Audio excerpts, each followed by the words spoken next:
Batman. Can somebody tell me what kind of a world we live in where a man dressed up as a bat gets all of my press? This town needs an enema.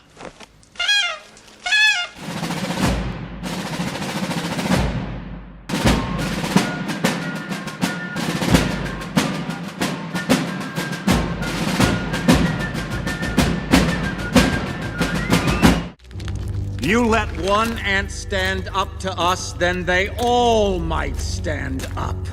Those puny little ants outnumber us 100 to 1. And if they ever figure that out, there goes our way of life. It's not about food. It's about keeping those ants in line. That's why we're going back! Does anybody else want to stay? Let's ride!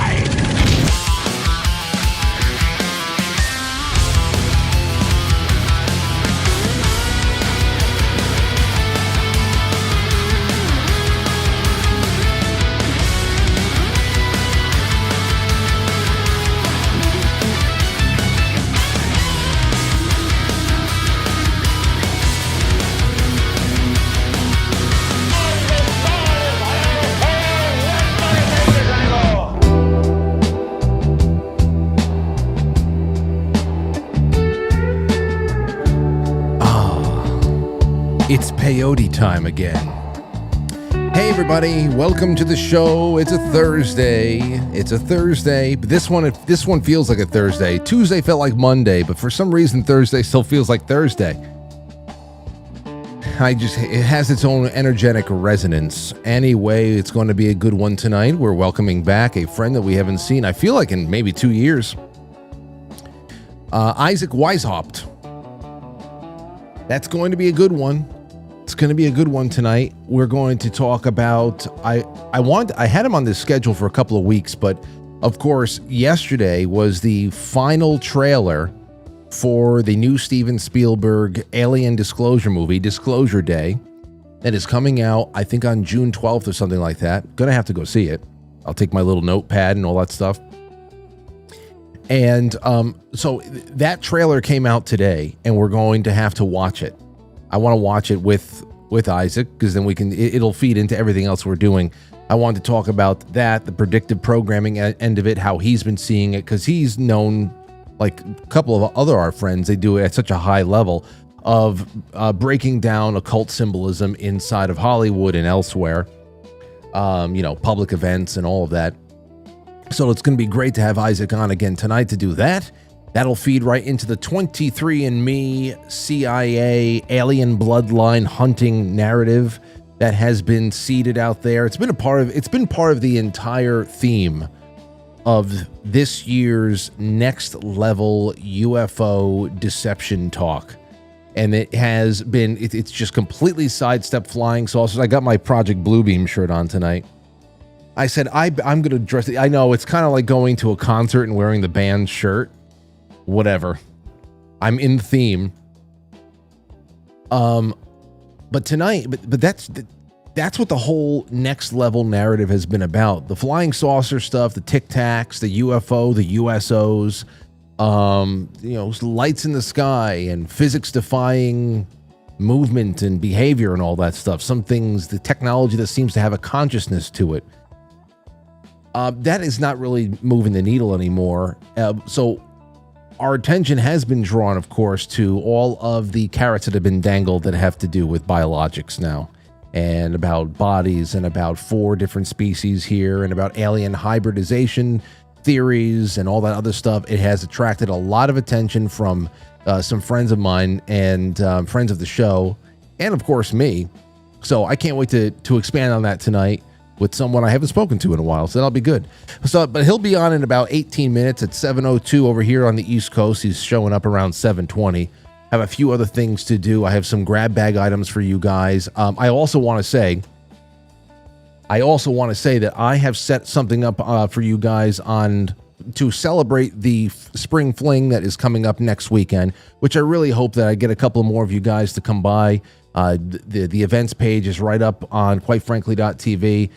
The 6th is really, it's very affordable. You got if you have a family, let me know. I'd love to get your kids comped, whatever. Just come and eat meat that is coming right from Sal's Butcher Shop. It's going to be right there. It's going to be lawn games. It's going to be a block party, a good old-fashioned block party. 250 years of America, of the Declaration of Independence. It wasn't a established state yet, of course. And then 20 years of broadcasting for me, and just getting out of the house and being in front of human beings. I'd love to have you there. But in celebrating that, for people who are just too far away and can't get out here for this particular event, I have for the next week until June 8th at 9 p.m., June 8th, that is a Monday night, there is a 55% off sale on the Quite Frankly Patreon. So everybody out there who always wanted to become a sponsor, I'm taking 55% off the first month of whatever the hell, all the tiers there. That means, and you could be a sponsor anywhere, and you get universal stuff. But this is just all the specialty stuff, like be a pen pal of mine, the Polaroids, the postcards, all of that stuff. If you just sign with the $5, it's $2.25 for the first month. $2.25 to see what being in getting all the extra stuff is about. And then if you like it, it goes up to a back-breaking $5. I'm telling you, I have made it so easy for you to support the show that loves you back every night for 20 years in one form or another. All right, so just saying, Patreon sale, the Moonlight Serenade sale for the next week and a half. All right, here's some good news. This is some very good news.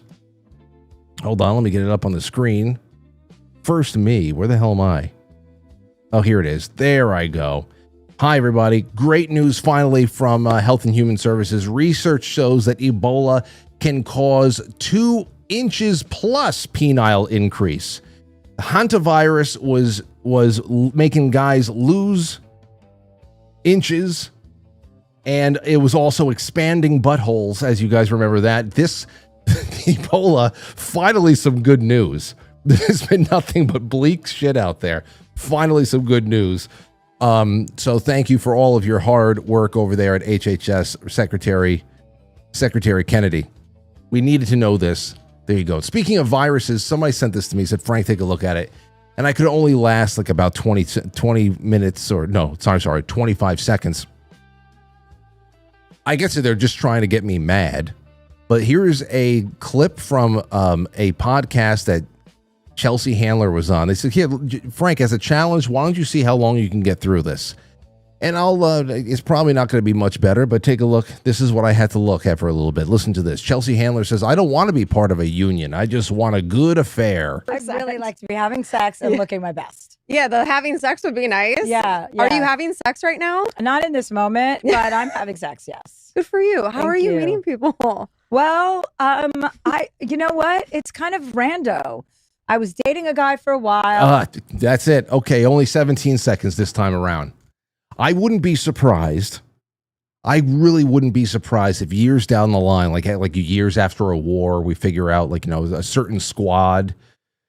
Feels like there was a cancer cluster that happened to this one squad in the army that was deep in the jungle, and they were working with radioactive materials, or I don't know what the hell it was, Agent Orange or something like that. I would not be surprised if there is a cancer cluster that will one day be tied directly to frequent exposure to these types of podcasts. I can't even believe that there is a market for it. But of course we are just a dog shit culture. I can't believe it. It wouldn't be, and of course it wouldn't be complete over here, wouldn't be complete with at least one of these harlots sitting Indian style on a fucking club chair, while they yap about absolute nonsense and, the pH balance of their crotch. How do you guys no, I'm not even going to ask this question because nobody here listens to it. People just send this to me to see me get mad. And I indulge. Every once in a while, I indulge. And I just did. Anyhow, let's move on from there. This next one is, where do we have it? Oh, whoops. That's the music. Next one, Polymarket. Now, I woke up and I saw this. You might have heard about the CIA guy, a senior CIA official that the FBI arrested. The news started getting around. It was like last night, but this morning is when it really started getting kicked around a little bit more. Polymarket tweeted out, FBI arrests senior CIA official after uncovering over $40 million in gold bars and $2 million in cash in his Virginia home. And at first, of course, I say, well, what is the charge? Eating a meal? Eating a succulent golden meal? But then, then you say, okay, well, I get it. He's a suspiciously rich spook. Now, if he was a professional athlete, you can call that a signing bonus. But what the hell is he doing with all this gold and all this other stuff? Then when this comes out with from CNN or somewhere, is it CNN? Yeah, CNN. Former CIA officer arrested after FBI seizes millions in gold from his home. Stealing tens of millions of dollars he's being accused of in gold bars and foreign currency from the very agency he worked for. According to an FBI affidavit and source familiar with the matter, David Rush was arrested last week in Virginia on one charge of theft of public money. He has not yet entered a plea and remains behind bars pending a detention hearing in the case. The FBI alleges Rush became a senior executive government employee with top secret clearance by lying repeatedly on applications about his military service and education, falsely saying he was a Navy pilot and had advanced degrees. Well, I guess it worked. God have mercy. God have mercy. Court documents, however, don't clarify why the CIA failed to detect Rush's the intelligence, the false intelligence that he was giving them. This is sick. This is absolutely ridiculous. It all needs to be shuttered, gone. It has to all go away. They didn't clarify why the CIA failed to detect Rush's false claims before hiring and promoting the man. He worked for the agency for 17 years, according to an FBI affidavit, and his claims were easily dispelled by investigators. An attorney for Rush declined to comment. After leaving the military and joining the government, Rush falsely claimed 744 hours of military leave on his official timesheet since being honorably discharged in 2015, taking roughly $77,000 in fraudulent compensation. The FBI affidavit claimed, we are being fleeced. We are being fleeced. And these guys, I mean, this is like going to Sports Time USA or like Dave and Buster's or something like that. It's like a Dave and Buster's scam. Like, this is small time shit. This is one guy, apparently, one guy who pulled the wool over the eyes of the CIA for 17 years and was also able to pay himself in $40 million worth of gold bars. At least we know why Fort Knox is empty. It's David Rush. David Rush and his friends took all the gold at Fort Knox, and here we are getting fleeced for 50%, depending on where you live, depending on what state you're dealing with, because the federal government is taking at least 30. And these people, don't worry, we got them, Frank. Yeah? Can I get a refund? I want everything. I want my cut of that $40 million. I don't care if it's 77 cents and a half. I want my cut. In the statements to the CNN, the FBI, and the CIA said that the person who has now been identified as a CIA employee was arrested on May 19th. We got him, guys. After CIA internal investigation identified potential violations of the law, Ratcliffe referred the information to the FBI, and they nabbed him. So there you go. There you go. Anyhow, that's just a little bit there. Here's another interesting one from the New York Post. As we're counting down the minutes until Isaac Weishaupt shows up, it's 7:14. Here's a headline. Costco employees accuse entitled customers of infuriating free sample requests. People have a lot of nerve. Yes. Absolutely, they do. But listen, it's not everyone. But samples do work. Beggars can't be choosers at Costco. Fed up employees at the big box store are ripping customers for taking advantage of the free samples, claiming that some even have the nerve to request customizations. What the hell does that mean? The issue came to light via Reddit thread where disgruntled employees ranted about these entitled freeloaders along with the other grocery sample etiquette violations. In the post, he said, "I will not be customizing your free sample." The staffer claimed that he'd get asked for everything from extra crispy quesadilla samples to just the brie cheese without the cracker. Okay, well, yeah, fuck you. What the hell do you think this is? Can you make the quesadilla extra crispy for me? You freak. I would have said, what do you think this is, you freak? Where do these members get their nerve? It doesn't happen often to me, but it happens often that grinds my gears and makes me find a way to kindly explain why I will not be doing that for them. They continued, "This isn't Burger King. Samples aren't just have it your way. Take what's offered and keep walking." No, I know. Listen, okay. First of all, I should just say, as a marketing tool, samples do work. That's why I give away so much keto brains and so much Farmalogical bone broth now. But, we've seen these animals. We've all seen these animals before, hovering over the sample tray like it's a free lunch. We've seen it. We've seen them. It's essentially the lack of self-control, because I want to take a handful of samples. If I see something nice there, if I see some baked brie with a little bit of, pepper jelly on top of it or something, I want to take 4 or 5, walk around the aisles leisurely, while Lauren does some serious shopping and I just, look around. But I'm not going to do that. That's it. But we've all seen them, and we fight that inner urge to take more for ourselves. No dog just wants one biscuit. No dog. Sit there. I will eat for hours.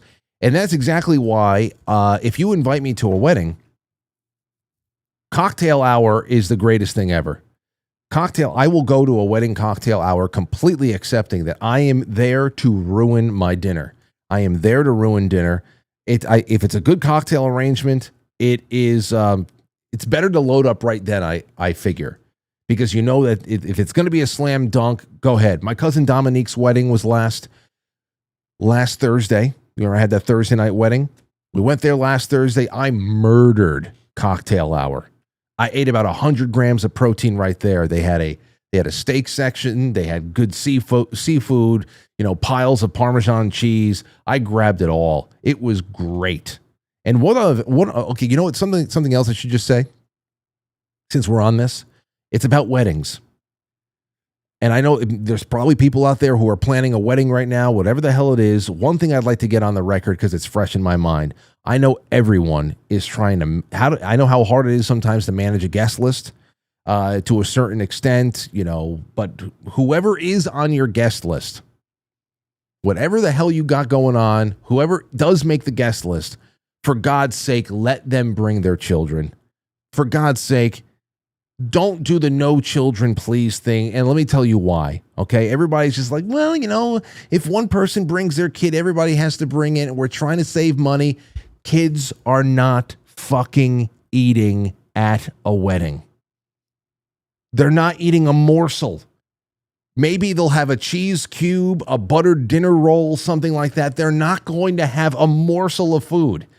Plus, they're the only ones who are going to be out there dancing with their cousins or the kids that they just met on the dance floor during the hours at a wedding where the DJ is literally just playing to himself while all the old timers are resting their knees. Okay? The best weddings have a lot of little kids running around and dancing and not eating. They'll have a slice of cake, they'll have some water, and that's it. That's it. Invite the kids. Trust me. It adds so much more life to a party. You have to do it. Stop telling them to stay home, for God's sake. All right. So that's all I have. That's all I have for you. What do we have? Okay, so we have the final trailer. I got this. Let's introduce our guest for the evening. It's going to be great to see him again. It's been a while, and he has always has something interesting to say. So welcome back, ladies and gentlemen, or should I say welcome home to everybody. Another episode of Quite Frankly with a Good Friend. Tonight we have a returning champion of the show, a guy who's been decoding a hidden script of our reality longer than most people have been paying attention. And he is the host of Occult Symbolism and Pop Culture Podcast, founder of IlluminatiWatcher.com, best-selling author, and one of the sharpest minds breaking down the intersection of Hollywood, the occult, conspiracy, symbolism, and the bigger agenda playing out in plain sight. Well, welcome back to the show, Isaac Weishaupt. How the hell you doing, my friend? Hey, thanks for having me back on. It's been too long since I've been on here. So what is it? 2 years? Yeah. Yep. I think it was 2024. I was going through my notes trying to see some things, and yeah, it was a couple years ago. Wow. Back in 24, we were talking about. I think that was after the Butler, PA incident, if I'm not mistaken. But wow, if that's lots happened. That's the case, then you might have been on as like a last minute, hey, come on then, because first of all, everything is a blur since 2024. That was just an incredibly crazy summer, and now here we are essentially 2 years later, and I really don't understand what the hell's happened. And things I feel like we're inside of a dryer right now, just tumbling around, and it's sometimes it's exhilarating. I think we're going to have a little bit more to talk about than usual. This all started, well, first of all, let me just ask you just general thoughts before we get into this trailer that's been released by Steven Spielberg and company, but general thoughts about the timeline that we have been on to so-called disclosure since about 2017, because that's when things released. Around December 2017 is when we started going up from mockery to a serious simmer coming from all the official authorities and the sources out there. So how have you been tracing this? So, it's funny. Sorry, man. I need some super chat money. Get them super chats lit up, man. My studio's falling apart. Oh my gosh. You're bringing back a lot of memories for people in this audience I know who've been with me for at least 6 or 7 years. I used to have a mic boom like that would slide away from me throughout the entire, it's been a long time. Dude, I gotta just buy some new stuff, man. I'm being cheap. But anyway, yeah. Like you were talking about, I started researching all this stuff sort of full time back in 2011, and the occult, which of course means hidden, right? I know you and your audience already know this stuff, but the hidden realm includes the paranormal, aliens, UFOs, and all of these sort of strange religions and philosophies that believe in this stuff. I would even argue Christianity, the Abrahamic religions, even they believe in this stuff. And I've been, aliens is kind of the start of the funnel for me. Back in the 80s and 90s, I was always fascinated by this stuff, right? And I didn't start researching it until I got turned on to Bill Cooper, Behold a Pale Horse, and that was super fascinating to me. Then David Icke took it a step further, and I wasn't a hardcore believer necessarily yet in much of this stuff, but it wasn't until I started researching it that the pieces started to fall together. And then I'd written a few books talking about these subjects casually. And in 2017, in the summer, I had written The Dark Path, which is kind of my, I don't know, I hate to say magnum opus. That makes me sound more important than I am, but it was kind of my understanding of how everything fits together, right? And that book has held up for me over the years to be something that made the most sense. And I receive, and you know how this is, man. Back prior to 2020, guys like us would and the audience, we get ridiculed for these belief systems, right? It was always like fringy, wacky, conspiracy nut jobs. And in 2017, I wrote in that book based off of some statements made by the chief scientist of NASA and some various missions that were being done, like OSIRIS-REx from NASA, that 2025 was going to be the year of government disclosure, which sounded absolutely absurd. And even back then I was like, I don't know, but that seems to be what's lining up. So it's kind of funny that I was only a year off, because back then it was a wacky idea. And then maybe around 4 or 5 months after I published that book was when we got the To the Stars Academy video leaks of the gimbal, the Tic Tac, those videos that the Pentagon took 3 years to finally confirm in 2020 and said, yeah, those were real, and we're not really sure what this is. So my tracking of all of this, of course, I always go back to pop culture, right? Like that's kind of my bread and butter, is looking at this stuff through the lens of pop culture. And just like you said, man, things are so wacky now. I remember back, I started the podcast in 2014, and I remember very clearly talking to a friend of mine, because I used to publish like maybe 1 or 2 episodes a month. It was just, it wasn't a big deal to me. I was just like, whatever, and I decided to go once a week.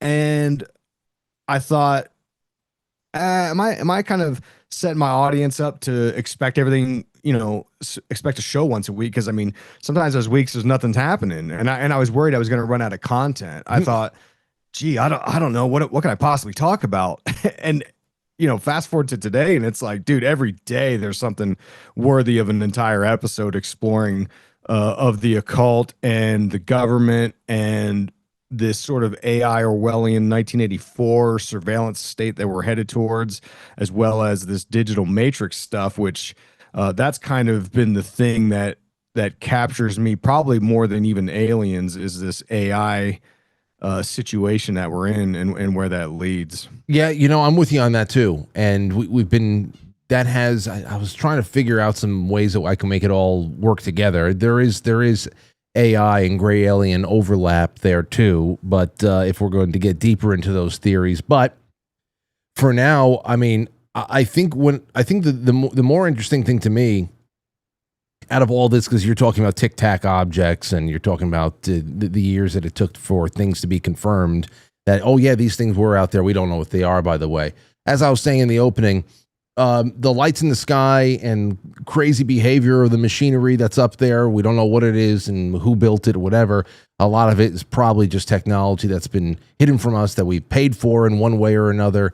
And but aside from that, that doesn't really track with people as much anymore. It is though pretty unique for our day-to-day life to turn on Fox News, those people who still do it, or those of us who see the clips afterwards, and hear people like Jesse Waters breaking down the 4 types of alien creatures: reptilian, Nordic, the mantis, and the grays. To have these breakdowns not be delivered with a level of mockery, but a level of serious reporting, and that everything has really been talking about things, biological realities, and not only biological realities of who or what may be visiting us from where, within or without, but how it ties into our origin story, which is what has a lot of people bracing for what this is really all about. What does this really always going to come back around to,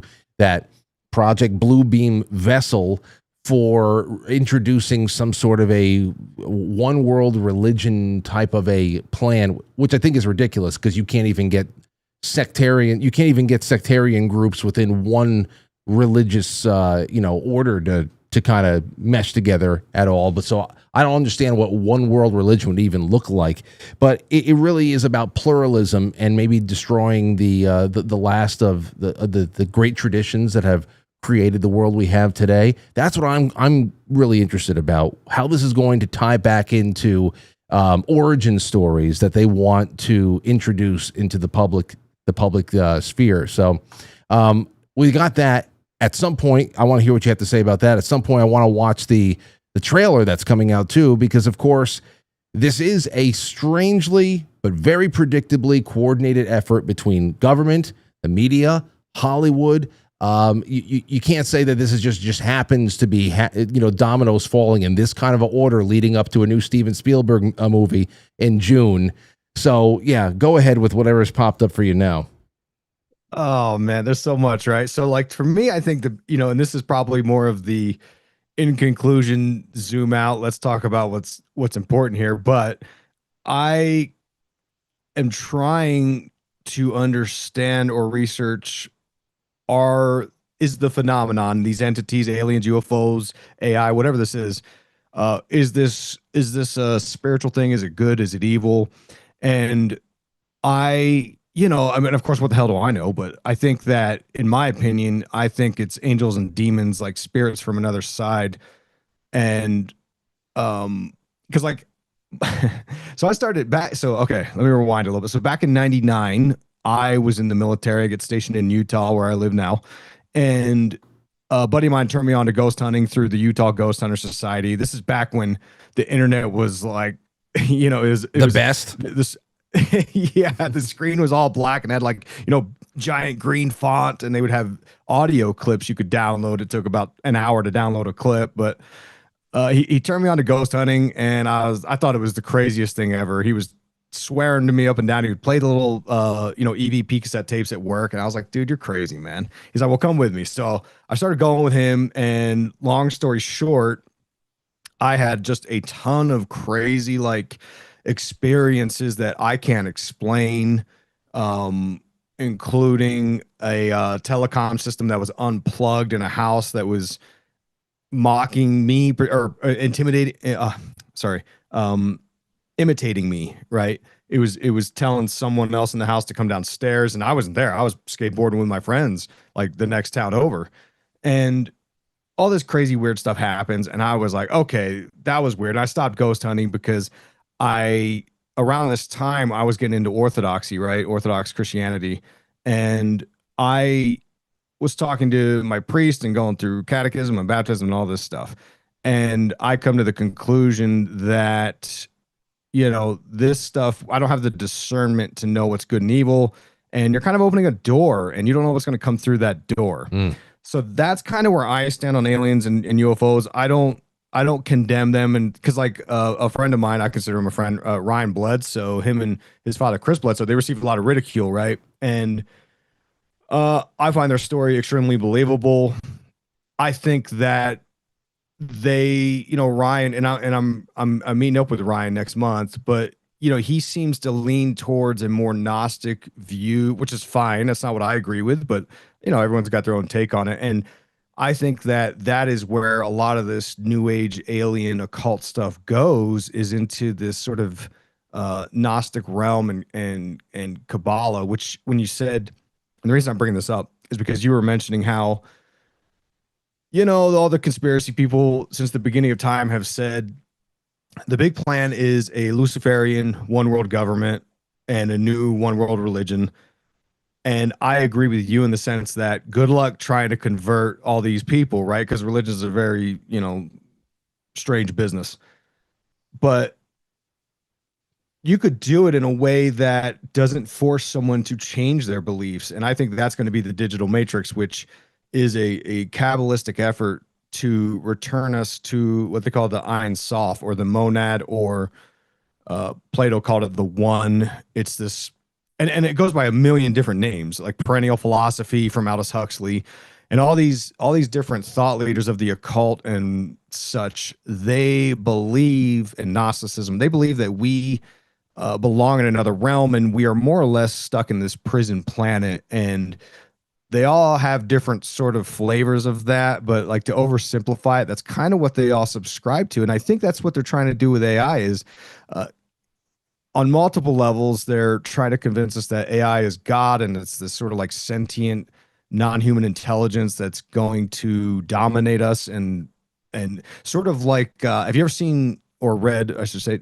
Arthur C. Clarke's Childhood's End? No. Okay, so this is a fascinating. I haven't read the book. I've seen the series that was on TV. I don't know, several years ago, 10 years ago, maybe. It's a pretty wild story, right? Arthur C. Clarke, the guy that wrote 2001: A Space Odyssey and so on. It's these aliens come to Earth, and they basically give us this golden age, this time of prosperity, no war, no diseases. Everything's just absolutely perfect. And what they're doing is they're slowly evolving us to become one with this cosmic consciousness, is basically the story. And the real sticking point is that the aliens look like the devil, so they can't show themselves to us because they know we would freak out. but they give us like 50 years of acclimation to their presence, and then they sort of get rid of humanity that way, right? Which sounds it sounds like if I'm the devil and I want to just kill off God's creation because I hate it so much, I mean, I would think that that's one way to do it, is to just evolve us into something else, which would kind of be, kind of the long road around to make that happen. But when you look at all the history of technology, stories about Prometheus and Lucifer, the Tower of Babel, like all these stories are the same thing over and over, going back to the Garden of Eden, right? You got the Luciferian snake in the garden who tells Adam and Eve, like, I can open your eyes and you can become like gods. That's kind of what what we've been looking at in the entire history of humanity, is us pursuing the flame, the technology, to unlock immortality. And with that, it's to embrace this Luciferian idea, which is, at the same time trying to evolve us into something else. And I think that UFOs and aliens represent that, and that is one angle of what they're trying to do. And I think they're trying to legitimize it through the government because they're close enough to having AI. Project Bluebeam is probably a component of this. I mean, what are the odds, right? Frankly, we go, I get kind of ticked off about this stuff, but like, we go 80 years of the government being like, oh, just, aliens aren't real, and they got disinformation programs left and right, swamp and all gas this stuff. Swamp gas, all swamp gas. And now all of a sudden, just so happens to be at the same exact time that they perfect the technology to make deepfake videos that we're almost at the point where you can't tell the difference anymore between AI videos and real videos. It's like now all of a sudden they're going to be like, okay, these things are real, and here's some videos, so that people like me watch it and say, well, dude, man, how do I trust this whole thing? Well, here's the other thing, and it's not even that. Yes, the technology is getting really, really incredible, where it's just going to be the best way to know is just to stay away from it and just to continue to invest in the real world, and not because you're going to get tricked by something eventually. And the one thing that also is the mind games continue. I was just on Friday morning, during my morning coffee stream, it was a story about a guy who took a Monet painting and he put it out there, and he just simply told his following on Twitter or wherever the hell it was that, look, AI recreated this painting in the style of Monet, and tell me what you think about it. But it was actually a Monet painting, and just because of the mention of AI, and of course people have to trust the person is telling, there's a deception there, but of course this is an example of how we can now be just triggered into anything, having a reverse an opinion on anything that's going to be opposites of whatever the hell it is. It's all psychology, and you should see the people going on and on and on with all of their the reasons why it doesn't live up to Monet's work, and it's just all fucked up, and AI will never be able to reach it. And here we are. I'm just like, well, isn't this something? That's just like human trickery right there. That's just a person on their own X account that is taking dozens of people for a ride just by taking a real thing and saying that it was recreated by just lying. And you can see how people are just programmed to oppose in a very predictable way. Being predictable is not good, as you know. Now, going back to the UFO thing and everything else, and as far as turning us into something else, when I think about the artificial intelligence, and from like quantum computing, when we went back and we were back, I don't know however many years ago it was at this point, but listening to people like Geordie Rose, who was making those D-Wave computers or whatever it was, and he's talking about the summoning of what would be considered what he called like Lovecraftian great old ones. That this wasn't just, hey, this computer system is going to be be able to compile and organize information so much more than the greatest human brain can ever be.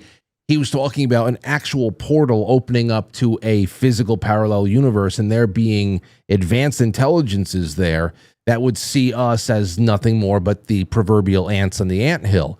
Now, between that and people, I guess you have to say that there's a very Gnostic view that of the world that that Elon Musk have, and anybody that would conceive of Neuralink for the express reasons of being able to compete or not be left behind by the AI. I mean, that's a choice to put something into your brain, marry yourself to a system so that you can't be left behind, so you could be up there with it, because what's that going to do? It's going to unlock a knowing. It's going to unlock some more things that you can't, that just basic stock humanity can't give you. So I think about that, think about the technology and all the ways that it's been proposed that we should merge together.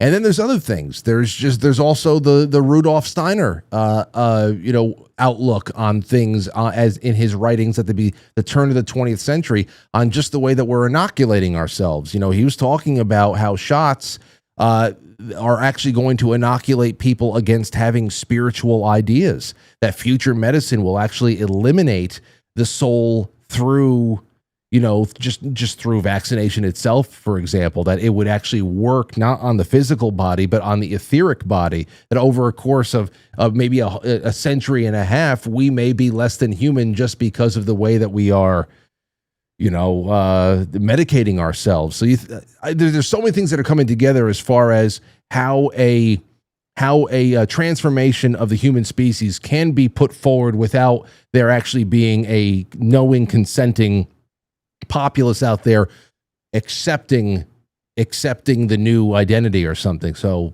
I just wanted to throw that into the mix.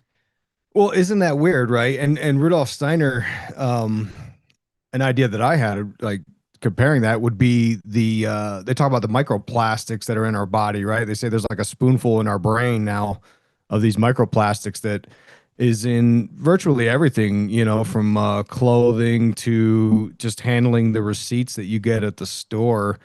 All this stuff has different chemical compositions, that microplastics that get into our system, right? Now you said something interesting, right? With the Geordie Rose, he's the one that was, like you said, building that quantum computer, D-Wave computer. D-Wave, and he was talking about how some of the terms he used for what this sort of opening this portal and sort of peeking through. He talked about monoliths, which is like 2001: A Space Odyssey stuff, right?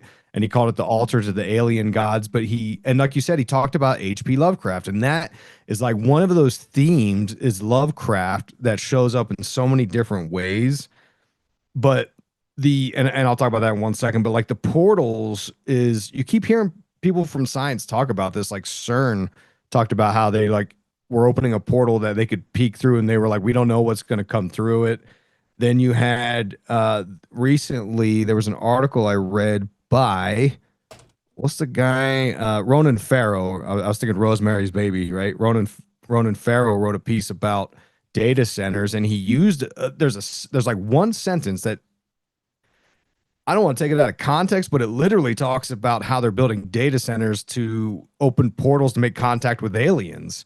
And I think he was just using it as a metaphor to talk about AI being this sort of weird thing, because recently the Pope had an interview with Anthropic's founder where they were talking about how when they build AI, it's not the same as building an airplane where they kind of know where the bolts go and how the forces of nature work on it. They say they just kind of plant these seeds and then they let it grow, like one of those what they call it, Tamagotchis, those things from the 90s on the keychain, where you fed it and it would just kind of grow. And it's also very strange because when it comes to H.P. Lovecraft, there was back in January of 2025, I started this 6-episode series on the Dark Enlightenment, which brings together virtually all of these ideas. And we don't have enough time to go through all of it right now, but one aspect of this, which I find it most intriguing, is if you go back to the 90s, there was, have you heard of the CCRU? Have you already talked about this on your show, maybe? CCRU? What does it stand for? I don't. It's the Cybernetic Collective Research Unit out of Warwick University from the 90s, and a guy named Nick Land. I don't think we've discussed that. No. Okay, good. All right. So So back in the 90s, Nick Land, this philosopher, joins this collective, and they're doing a bunch of like crazy experiments, magic rituals, employing techniques of Aleister Crowley, numerology, Kabbalah, the occult, right? It's basically the occult. One of the members of this, off topic kind of, one of the members of this collective was Jake Chapman from the Dinos and Jake Chapman artists. If you recall, they were the artists that we were talking about back during the Balenciaga scandal, because they had artwork. I can swear on here, right? Yeah. Okay. There was a artwork they called Fuckface, and it's like a little boy with a dick nose. And back when we were talking about Balenciaga, when people were like, hey, what the hell are these artists doing with all these kids, doing all this weird shit, right? And one of those guys, Jake Chapman, was in the CCRU. Anyway, I don't want to get it. I can go on and on for hours about Dark Enlightenment. But anyway, the CCRU, they're doing all this weird occult stuff, right? And Nick Land believes that they made contact. In fact, I have the book. There's a book called the CCRU Collective Writings, and I'm like maybe a third of the way through, and he talks about MK Ultra and all kinds of crazy stuff. But one of the and the Lemurians, which ties into like Twin Peaks stuff, because I know you're into Twin Peaks. Mm-hmm. Anyway, he says they made contact with an entity, H.P. Lovecraft entity, or group of entities, I should say, called the Outside. And they're called the Outside because they were outside the forces of time and measurement. They were from a chaotic place. And what these forces of the outside were saying is that, hey, we're basically from the future, and we're going to retrocausally force mankind down this path using capitalism as a tool to manifest ourselves into your world. And this is AI, right? Which sounds kind of wacky, but when you dig into some of these philosophies, like Nick Land is called the godfather of accelerationism. And accelerationism is precisely what's happening right now. It's this idea that so there's a couple philosophies involved here that you have to kind of understand. And one of them is that these Silicon Valley guys like Peter Thiel and what's his name? Srinivasan, Mark Andreessen, all these like Joe Rogan guests on the Joe Rogan Experience, basically. they all subscribe to a form of libertarianism, right? That's how they used to be. They were just like, hey, we don't want the government involved in anything. And that's where the whole idea of like, hey, move fast and break things, these guys talk about. Well, somewhere along the line, they get inspired by a guy named Curtis Yarvin, who was inspired by Nick Land. And what these guys propose is that today's modern society is too much into like a liberal democracy, and it's too worried about the effects of things like data centers on the environment around us, right? Mm-hmm. Right now, people want to build data centers everywhere, and like here in Utah, they want to build the world's largest data center. Kevin O'Leary's trying to build this thing out here. Meanwhile, they're literally telling us like, "Hey, don't water your lawn. We got no water," and like everyone's throwing a massive fit. I mean, and I live in Utah, which is like the reddest state in the union, right? Everybody I know is conservative, and nobody likes this. Everybody hates it. And Kevin O'Leary's got the balls to say online, he's like, "Oh, these guys are paid protesters from George Soros, and they're AI people." And I'm like, "No, dude, like nobody. I assure you, nobody likes this."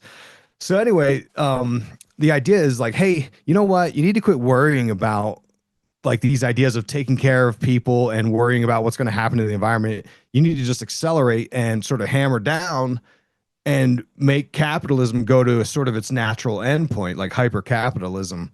And that is, and from this, you have various ideas that go into realms of creating a whole new government run by a CEO king or an AI intelligence.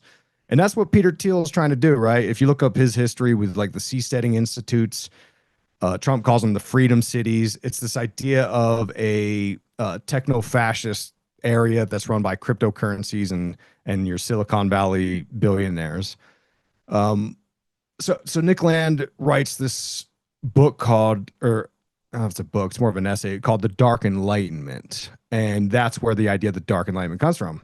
And it's this idea that if we want to improve as a society, we have to embrace all this technology and we have to quit worrying about, hey, what's the effect this is going to have on humanity? And what's crazy is that he says that all these ideas were basically told to him through this outside force, these H.P. Lovecraftian entities who he met through a computer. He's not. They were doing. It's not like rituals. Some of like. So is like a computer or essentially Stephen Greer's CE5 meditations on the beach. It was more. It was more Greer's CE5 meditations, but they were doing all kinds of like ritual magic and stuff. Because he even said that the CCRU Kabbalistically equates to 666, the mark of the beast, which employs a lot of this eschatology stuff that these guys are into. And it feels like a lot of forces are circling around this eschatology. Let's try to bring about the end of the world stuff. And that's the reason he was talking about.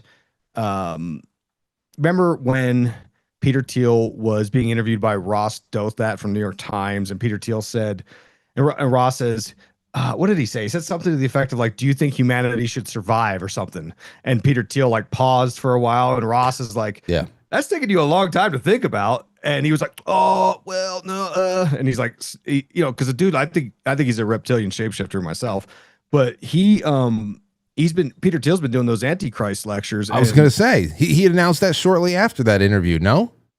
Yeah. And there was some leaks from the Antichrist lectures where basically what he's saying the Antichrist is, and it got all kind of like sensationalized in the news, like, oh, he's talking about Greta Thunberg. But what he was saying is anyone who opposes the rollout of AI and technology, that is the Antichrist. Like, that's how much these guys believe in this stuff as the savior for everything.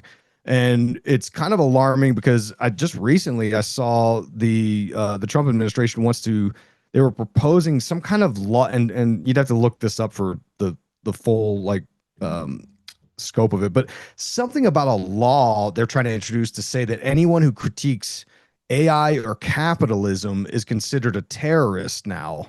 Here's what we have a few things here. I just wanted to pull it up real quick. Specific arguments on the concept of the Antichrist.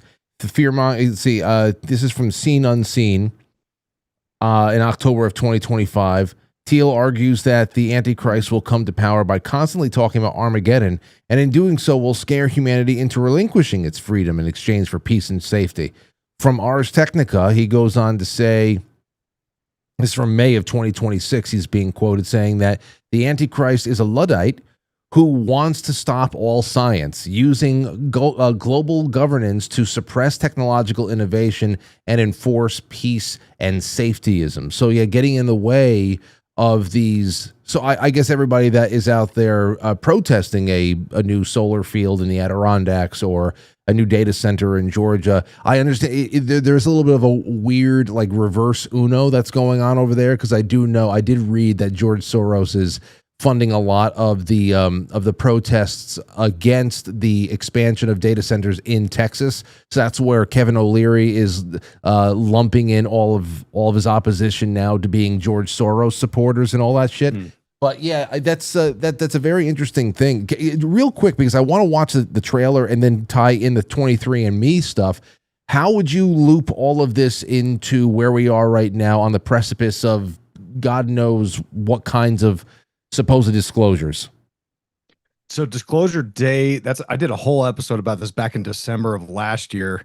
Again, like kind of prophetic, right? Because this is months before Trump came out and was like, we're going to do UFO disclosure, right? And I said, this Spielberg movie is going to be predictive programming, rollout, communication with the subconscious for acceptance of the alien programming. Because Spielberg's the king of subconscious programming, right? He did, and I'll be brief, I'm looking at the time here. Like he released Jaws, and people were scared to like use the toilet and go to the beach, right? Yeah. So he had an effect. And if you look at his history, he actually, before he released Close Encounters of the Fifth Kind, his first movie was called Firelight. You can't find it anywhere.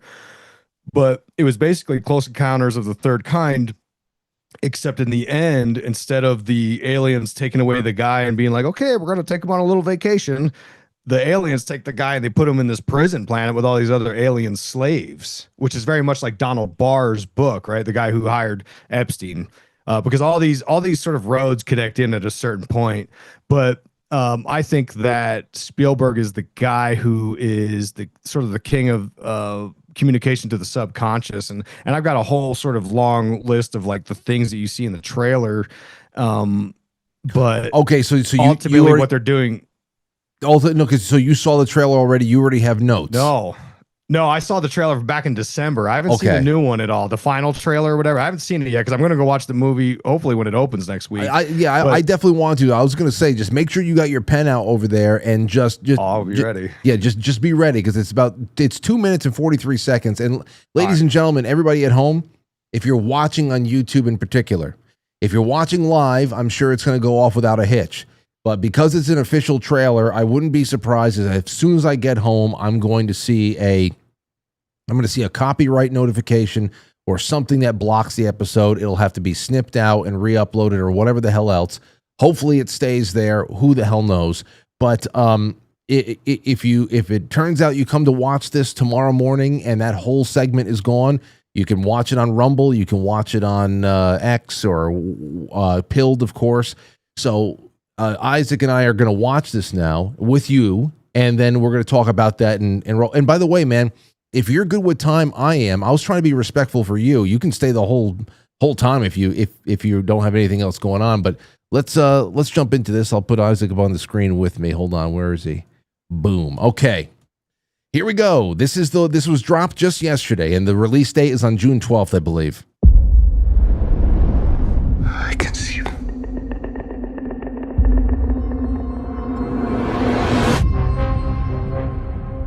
I am much more inclined now than I was when I made Close Encounters to really believe that we're not the only intelligent civilization in the universe.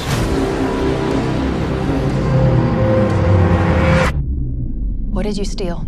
Secrets. People have a right to know the truth.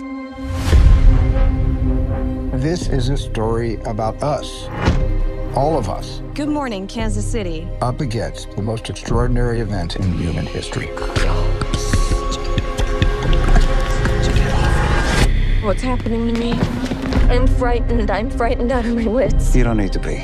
You have someone else. Daniel Kellner. Who is this? Do not go back to the house. They found you. I don't know who you are, but they're gonna kill you. The human race cannot accept what we know. We need to stop him any way we can. What am I doing? What am I doing? What am I doing? What am I doing? This 79-year cover-up of the truth has to end. We're interrupting our coverage. How will disclosure change us? I believe for the better. It will remind us of our capacity for empathy, and that there is something bigger out there than just ourselves.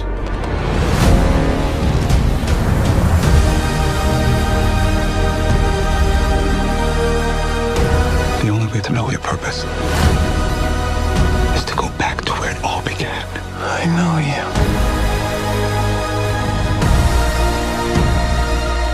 I know you do. What happened to us? I used to say to myself, wouldn't it be wonderful if all of this turned out to be true? I'm now thinking, wouldn't it be wonderful for people to know They're coming. all of this is true?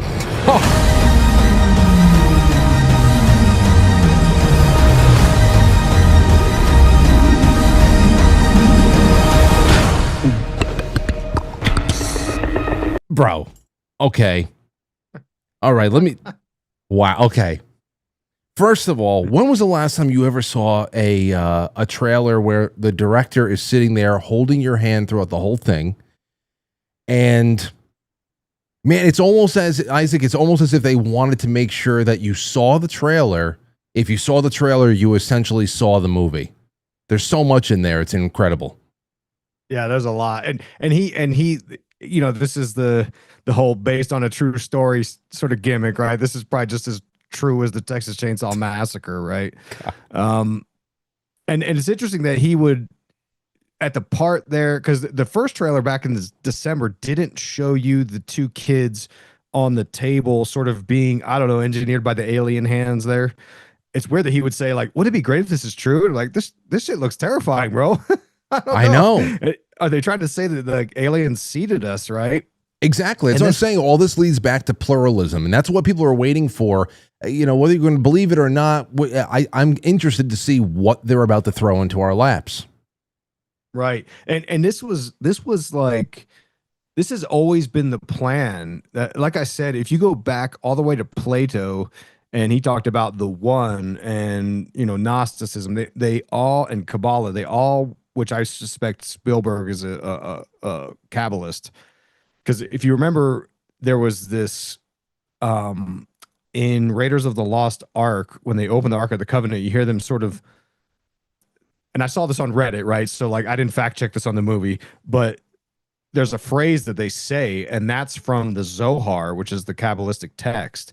And the next words that they actually cut out from the Raiders of the Lost Ark, apparently, is I don't know how to say it, but it was something that is like, it ends with the word E.T. And the next film that Spielberg did was E.T., which had an alchemical sort of connected consciousness vibe to it, right? Because the boy and the alien become a connected consciousness, right? He points to his head and he's like, "Oh, I'm with you," or whatever.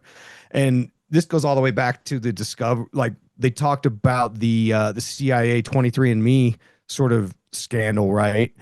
And again, I'm not the guy that's going to tell you, like, this is the truth and this is not the truth. I just think all the actors involved are so sus that I don't believe. I have a hard time believing it, right? I'm sort of like Mulder. Like, I want to believe. I'm super interested in aliens and all this stuff, but the people involved, like even the White House's website, like you saw they activated aliens.gov, and now it's like this X-Files joke about illegal immigrants now, and the Department of War is where they're releasing the actual alien files, which tells me that, okay, it's for sure going to be a Project Bluebeam thing. We're like, hey, we need to protect you from the aliens. Better give up your guns or whatever they're going to try to do. And everything has this sort of, you know, the graphics they use on the release of this stuff is not sort of this sterile black and white government boilerplate stuff. It's like this high tech, you know, oh, it's the X-Files. We're going to show you all the secret code and all this stuff. But, you know, Crick and Watson, the guys that came up with the theory of the helical structure of the DNA, they believed in panspermia too, that we were seeded from alien life. They said that alien organisms came to Earth and on a meteorite. And Crick, also a vehement anti-Christian, he thought that Christianity was ridiculous, and once we got rid of that, we could actually get to the nuts and bolts of what we're really doing here, which is very much like every other occultist, Jack Parsons and Aleister Crowley. Like, they all had a hard-on to get rid of all religion, but Christianity was the one they hated the most, you know. And the whole, and anyway, so the 23andMe thing, to talk about that a little bit. So Jason Giorgiani, apparently he was on Jesse Michaels' American Alchemy, saying that a CIA agent told him that, the CIA was hunting down people with these occult superpowers through their alien DNA. And the guy who told him about it was approached by 3 Nordic aliens. The whole thing is sensational, right? And again, I made a commitment to be careful the way I talk about people, because I'm honestly not trying to like talk trash. Like Jesse Michaels, he seems like a smart guy. I don't follow him really, but like, he's also kind of sus in the sense that, like, his father is this world famous psychologist who wrote this book about how you can embrace the inner shadow. And like, to most people, that doesn't really mean a whole lot. But when you research the occult and Peter Levenda and Kenneth Grant, you find that a lot of these ideas are Kabbalistic ideas. They're about how to, you know, access. And again, we don't have time, but like with the Kabbalistic model of the world, they think that God created these vessels to sort of materialize his infiniteness, and these vessels shattered, and they're now what's called the Klepoth, and it's in this dark side or the subconscious that these occult magic rituals, that's what they're trying to do, is make contact with this dark side. And Kenneth Grant, Aleister Crowley called this entering the tunnels of Set, and they used a metaphor as the going up the rectum. They're like, well, this is where, nobody wants to go, but there's all these hidden powers from God in there. So a lot of the, and again, all this UFO disclosure stuff, it's always some CIA agent who's like, okay, I'm going to break the code and tell you guys the truth. I know I took a vow of silence and I could get arrested, and none of these guys ever get arrested. It's just like, I just have a hard time believing the truth from intelligence agents who have manipulated us going back through history and it's not a conspiracy theory, FBI, COINTELPRO, it's CIA, MK Ultra, like all this shit they've fed us for all these years. Now they're like, oh no, but I'm going to tell you the truth. And it's like, dude, I don't know how anyone believes this stuff on its surface, on its face. Right. Yeah. And I'm just thinking still the image just from the trailer now. I gotta go. Oh, yeah, sorry. No. I'm everything you're saying. I'm also just keeping this the imagery and from the trailer is rolling through my head as well. And it's just again going the 23andMe route and then thinking about those flashes of what has to be, the hybridization of these children, or they maybe they were already plants from before and something. I don't know. That whole thing just made me very, very uncomfortable. Those kids there, and but I'm good. Whatever the hell. I read about the 23andMe thing, and the first thing I think about is obviously there are so many different types of.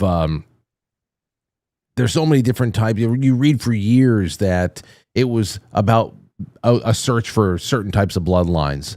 A lot more than all of the on the books things. A way of disarming the public.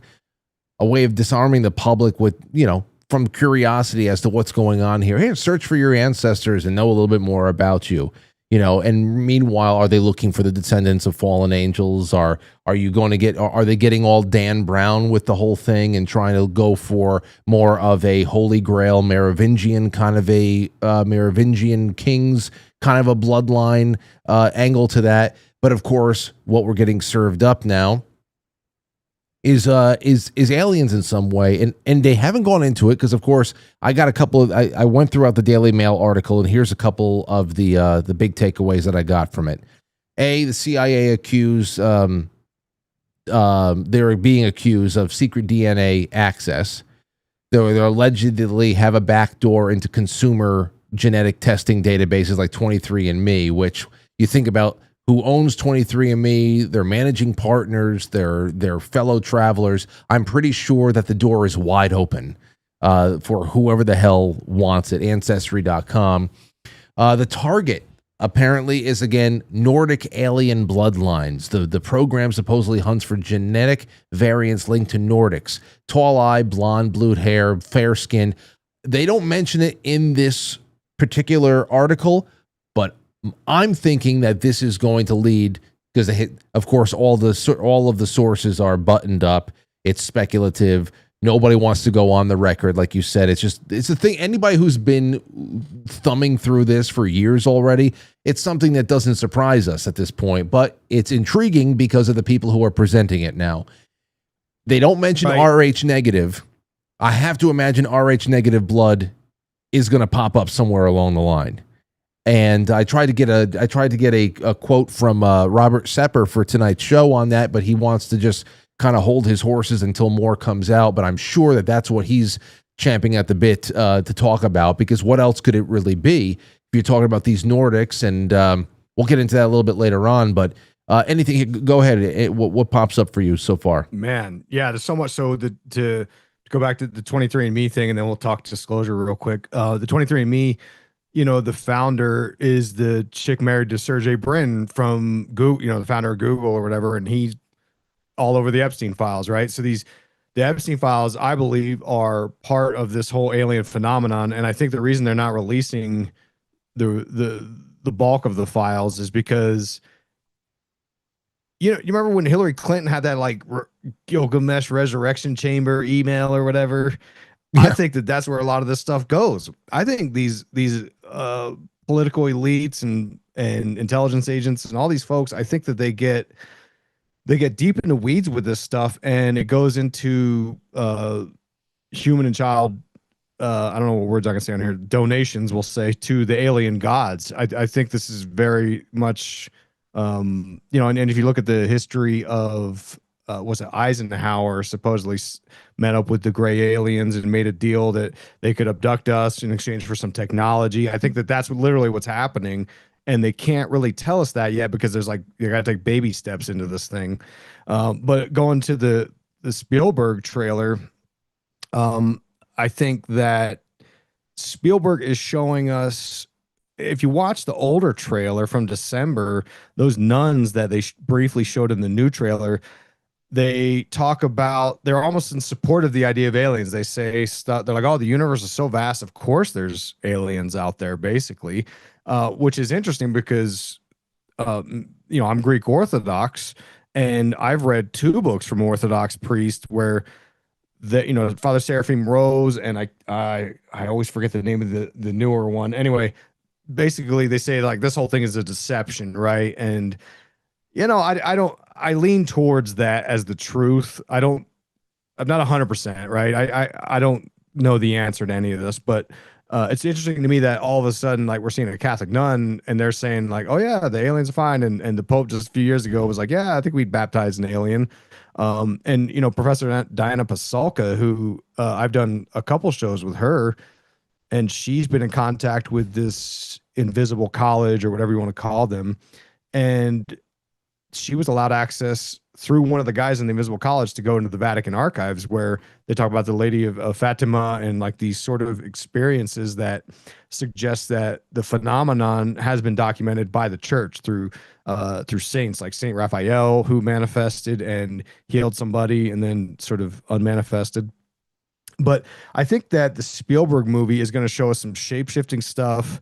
Possibly the aliens creating us, apparently, is what that new trailer showed us. And then it showed us there's like some occult symbolism there, right? Of like the all-seeing eye and birds, which this is kind of like encoded alchemy, right? Like the language of the birds is supposedly the divine language that guided mankind into evolution. And this is like the same concept of John Dee's Enochian language, the language that these occultists like Crowley and Parsons were using to make contact with aliens, which the government way back then was researching through the Collins elite, through the Pentagon. And the Collins elite the whole time for so many years were like, hey, the reason that these people were making contact with aliens is because they were doing devil worship and occult ritual magic. And the Pentagon was like, well, cool, we want the weapons. What can they give us? And the Collins elite, as the story goes, was like, no, we're not doing that, because that's basically making a deal with the devil. And Lou Elizondo has been going around doing interviews, and you hear him say specifically that, yeah, there used to be this sort of religious Christian faction within the Pentagon that stopped us from actually trying to understand these technologies, but they're gone now, and now we're going to do what we want. And that's kind of alarming, Yeah. And the reason that you see, anyway, to wrap it up, the reason you see those birds is because this is an alchemical process. This is what Spielberg is being hired to do. This is exactly why it's being done now in conjunction with the UFO disclosure file releases, is because Spielberg is, and this is the crux of everything I've ever talked about on my show, is the pop culture and the entertainment industry is speaking to our subconscious, because it's a sort of subtle form of MK Ultra mind control, where they're trying to create a new reality by showing it to us through the entertainment. Going back to Francis Bacon, who said like the easiest way to teach somebody or indoctrinate them is through entertainment, right? And Francis Bacon supposedly was Shakespeare. Again, all massive like rabbit holes we could talk about for hours, but my time is running out here. But yeah, the Spielberg movie is going to be for sure part of the disclosure effort. I mean, it's called Disclosure Day. I'm sure they worked in reverse on the calendar to make sure it all happened. And, it's being released on June 12th, which is the 6th month. If you want to get gematria about it, 12 is 6 plus 6, so 666, right? See, that's another one I wanted to bring you back and talk about. There's a few things I wanted to talk to you about tonight, but I knew that we didn't have 3 hours. But gematria is one of them. I have a couple of even just basic questions of applying it and how you assign value that's added just based on that. Like if you're out there to do a mission and you have all the resources, I want to know what value is added at the end of the mission once it's completed. If you did it at a certain time of day at a certain night, what extra stocking stuffer did you get for completing the mission because you did it? That we have to talk about that sometime. When I first saw the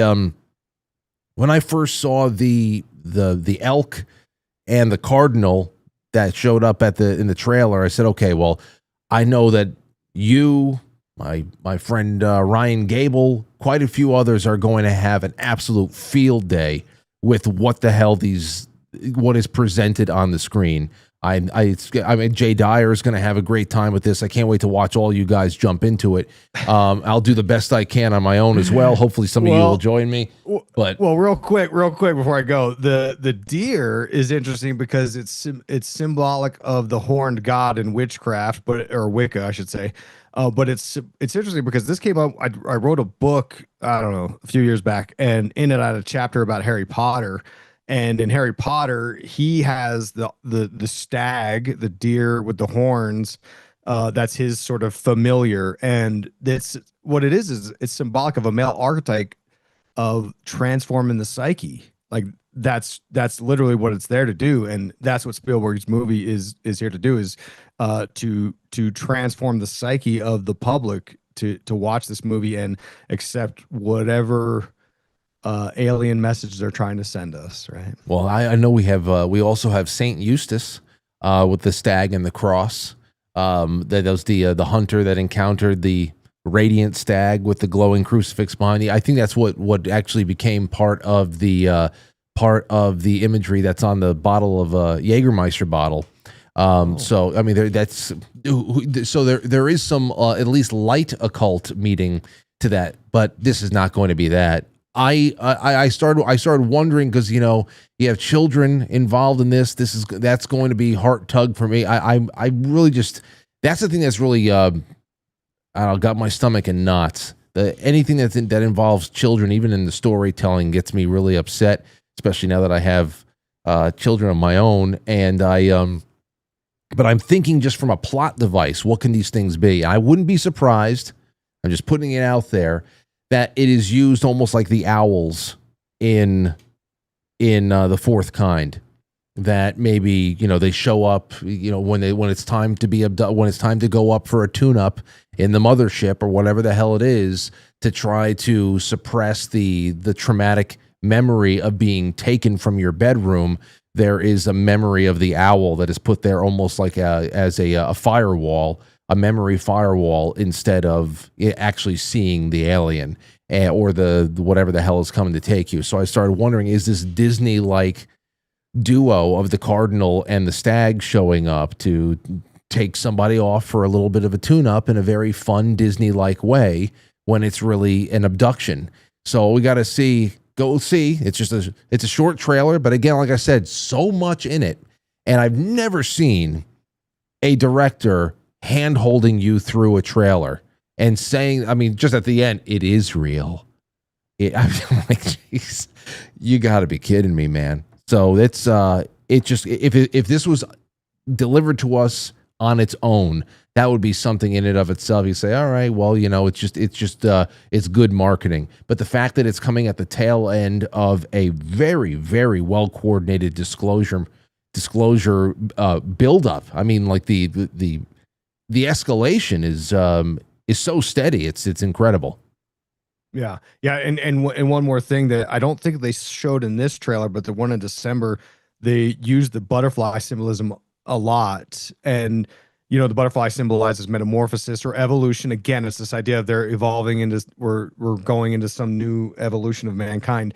But also, obviously, like the low-lying fruit is the MK Ultra Project Monarch stuff, which again, that could kind of support your idea there that you had, which I find interesting, is that it's a way of maybe they fracture the mind before they take them up for the tune-up or something like that. But yeah, the butterfly's also in there on the other trailer. So yeah, we'll see what becomes of this. I'm gonna definitely be like I said, I already did a show, but it was a Patreon only show back in December on the first trailer, which they showed a ton of stuff. And I'm going to watch this movie. I'm trying to secure tickets for the opening day so that I can do another show based on whatever it is I find. I go in the theater and I put my phone on like this infrared mode, so it's like really low lighting. I got yelled at once. There was a guy, I went to see Alien Covenant, and I was taking notes, and this dude he ripped my ass in the theater for being on my phone, and I get it because it is annoying. Like, he probably doesn't know if I'm texting or what I'm doing.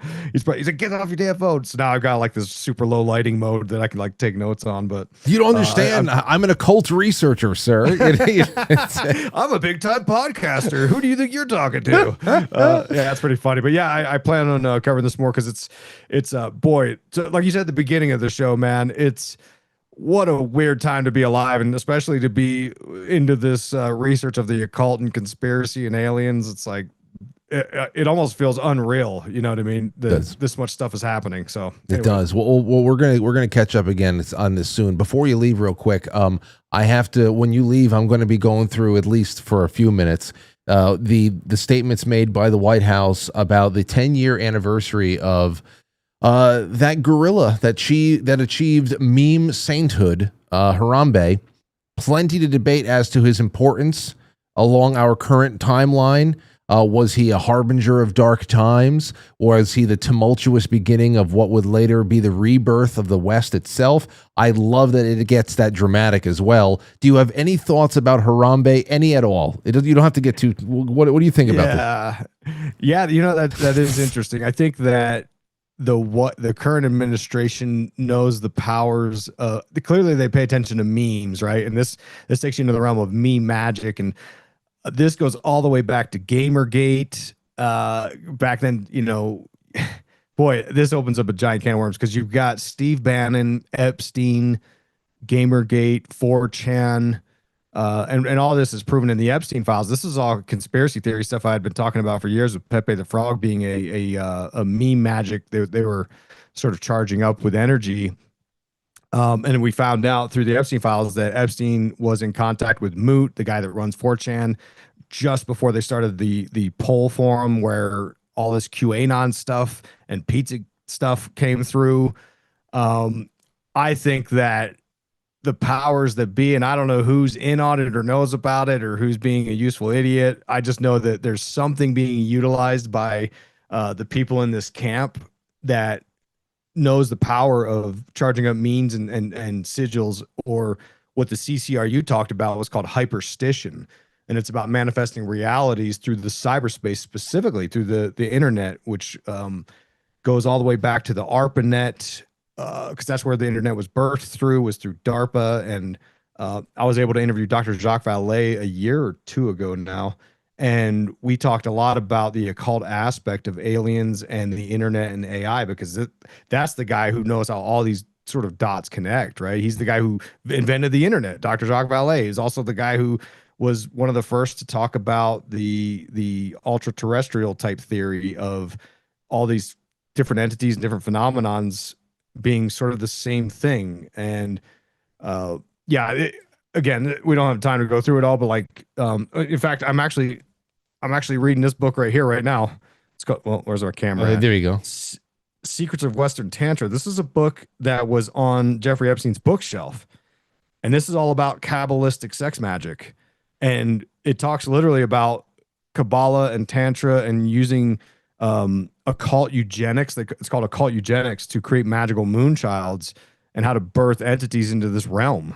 Right. This is real stuff these people are into, man. And it's fascinating that, you know, and this is deep in the weeds stuff. And it's funny, like normies who don't follow any of this stuff. I mean, you use any of these terms that we've been throwing around casually this whole episode, and they're going to be like, what the hell are you talking about? So there's a lot of like catching up to do, but I think that they're trying to move so fast that there's no, so that the normies can't catch up, and there's going to be this small percentage of, you know, people like us who are sort of tuned in and seeing this stuff, but is it going to matter? I don't know. I think it will. I think it will, because like you said, things are weird. We agree on that. It's going to get stranger, and there's no more conventional explanations for anything. I mean, if they're talking about mantis aliens on Fox News, that means that that's mostly a viewing audience of grandparents and great-grandparents. That means that there are more grandparents and great-grandparents in this country right now who know about mantis, and they have heard about that more in the last 2 weeks than they have in about 85 years of life. You understand that? That's something else. The conventional explanations, like I said, even just a few years ago there too, that we have actually transcended beyond political explanation. That's the reason why so many people have gone back to church, why so many people have really, you know, shaken off all of the that kind of like nihilist secularism that has been beaten into us from the time that we were so young, that when we had youth capital and it was years ago and things weren't as bad, we had like the leeway to be agnostic about things. And now there's just no explanation. There's no party-based explanation. There's nothing conventional that you can lean on right now to explain what we're going through from time to time. And that's why I think a lot more people are at least open to listening to you and I talk about this. Who knows what they conclude, but I think that it's a little bit more inviting of a conversation than it has been in the past. And to sort of jump onto that insectoid and the praying mantis creature aliens, it makes me think of the what's the name of the alien from the movie Alien, right? The xenomorph. The xenomorph is kind of an insectoid alien, and that was inspired, you know, created by H.R. Giger, who was inspired through, you know, a lot of the imagery he used in the Alien movies was based off of like sexual aspects of male and female polarities, but the xenomorph itself was based off of inspired by H.P. Lovecraft. So again, there's that like Lovecraftian element that runs through all of these things. And I do find it interesting that, you know, the youth today, I hear about, I don't have any kids, but my wife, she hears about, you know, she's a hairstylist, so she talks to people that have kids. And from what I'm hearing, some of the kids are rejecting some elements of technology and being online as much as they have been. Because I think you're right. I think there's something that people are trying to resist this advancement into the new world because there's something unsettling about it. And this is something that I've been talking about. I wrote my first book I talked about this idea of a digital matrix, which, I mean, it's not like something that never existed. I'd watched the Matrix movies back in '99, the first one, right? But I was like, this is where they want to take us. And that's where we're headed, is towards the singularity. And the idea I presented, I believe it was in that first book when I talked about the Matrix, was we got to start wrapping our minds around what we really want to do. Because if you don't think about these things for the next couple of years, it's going to sneak up on you. And it's going to be like another Spielberg movie, Ready Player One, where there's this dystopian nightmare outside, and they're going to say, hey, you know what's one way you could sort of like break free from this nightmare is just put the chip in your brain and we'll put you in the metaverse. And isn't that going to be great? And like, these are heavy questions you have to answer, like philosophical, religious questions that we need to answer. And I don't think it's something that's easily done. Well, I can't wait to have you back on. It's been 2 years, and 2 years too long since your last your now most recent appearance, and I think that the fun is only just beginning. So, Isaac Weishaupt, where should people find you? I have your YouTube linked in the description of this episode, but do you have a URL or anything that you want people to go to primarily? Yeah, if people could subscribe to my my YouTube channel at Occult Symbolism, I'm rebuilding for the third time. I'm told that YouTube is letting the bad boys play around now, so we'll see. We'll test that theory. But if you can follow me, I'm trying to get. I want that. I want that 100,000 subscriber gray plaque that people get. I want one of those. So I'm close to 20,000, but if I can get some love on there, that'd be dope. Oh yeah, So, I hit 100,000 quite a bit ago, but I have such a bad history of getting strikes that I think I'm not eligible for the plaque. So I get they didn't send you one? No, but when I walk in through the front door of the studio, I get to see my brother's very heavy 1 million subscriber plaque on the wall, and I can look at his and just say, well, my 100,000 is 1/10 in there somewhere, and there I can just vicariously. There you go. There's Isaac's site. I got it, but if you're watching on YouTube, I have the click through right in the description. So. Yeah, if you could hit that, and then another option I'll give them, if you go to my website, illuminatiwatcher.com, up top on the menu, you'll see a thing. If you click the little menu tab, you'll see it says free book. And if you sign up for my email newsletter, it's totally free. I'll send you the PDF of my very first book where I talk about that digital matrix stuff. It's very, very it's almost cringy for me to read my first book when I look at it, because it's, my first book. I'm like 9 books in now. But I can send it to you for free. That's my email list. I don't spam. I don't email. In fact, you just unsubscribe or even email me and be like, hey, take me off this thing if you want. But I send probably 1 email a week about, shows I'm doing, appearances, or my own podcast. So that's another option if you want to do that as well. Well, thank you so much, man. I'll list you as a collaborator on this episode, so it could appear on your channel over there, because you were on for essentially the entire thing, and I'm happy about that. Thank you for everything, sir, and I'll be in touch. We'll have you back soon. You're the man, dude. Thank you for having me on. Appreciate it. All right, there you go. Isaac Weishaupt back. Hey, before we do anything, that's a great point. If this is the first time you're watching this show, if it's the first time you've seen this show in a while, like if we popped up, I haven't seen Frank in a while. Where the hell has he been? Make sure you're subscribed and make sure the notifications are on. It's just part of the thing. We haven't been playing that game, and that's just it. If you don't put the notifications on, which in and of itself, wherever the hell you are, whether it's Rumble or anywhere else, if you don't have notifications on, then you are telling those respective platforms, suggest whatever you want. So you have to put the notifications on, like, comment, subscribe wherever the hell you like. Just please. And clip the show. Clip the hell out of these shows. Memorable rants, outrageous moments, clip right on Twitch if you got them. Send me the timestamps and email. Put the timestamps in the comments. I'll pass them along to Josh, our clip wrestler. And if anything goes viral, man, I'll put you on the Hall of Fame, the Wall of Fame. I'll give you all the AdSense. I don't care. I just want to reconnect. Now, before we get to the Harambe thing in particular, because I have something that was sent to me by John Ward. John Ward. I said, John, when I think of Harambe, I think of you first. Do you have anything you want to contribute to tonight's show? He's been laying low, working on some new ideas. He'll be back in the saddle soon. I can't wait to do some work with him. But I have that in just a second. But first, I want to wrap up a couple other things here. So from that Daily Mail article about the bloodline, source of the claim, a philosophy PhD and science fiction writer, Jason Reza Georgiani, made the accusation on the American Alchemy podcast, citing conversations with retired Army remote viewer Lynn Buchanan.